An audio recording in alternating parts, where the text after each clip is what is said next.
Hanggang sa ngayon nga wala pang pahayag ang Department of Migrant Workers at ang OWA tungkol sa issue na ito na isang lalaki ng hold up ng isang remittance center sa bansang Kuwait at tumangay ng pera na lampas or umaabot sa katumbas na 4 na milyon na kinilala ng Kuwait Police na isang Filipino nationality. At ayon naman dito sa Philippine media na ang nasabing lalaki ay isang OFW. Kulong ang isang lalaking OFW sa Kuwait matapos umano siyang hold up sa isang money exchange company.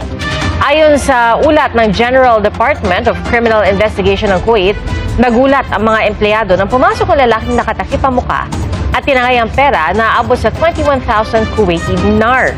Katumbas po yan na mahigit 4 na milyong piso. Agad ding natunton at naaresto ang suspect.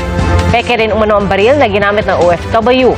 Wala pang payag ang Embahada ng Pilipinas sa Kuwait sa insidente at patuloy ang investigasyon.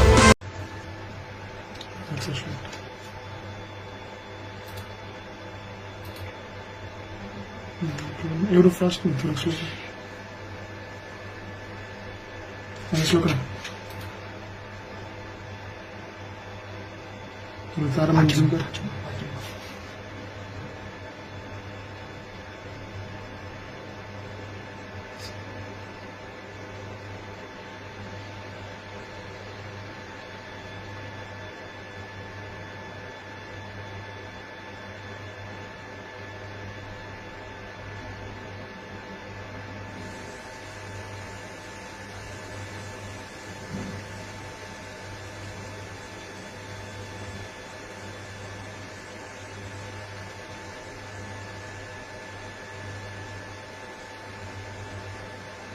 May posibilidad na siguro malaki ang problema ng kabayan sa pera or lulong sa sugal or online sabong kaya niya ito nagawa. Ang nakakaawa lang dito at nakakahiya hindi lamang sa makapwa natin OFW at mga Pilipino dito sa Middle East, kundi pati sa kanyang pamilya na umaasa sa kanya sa Pilipinas.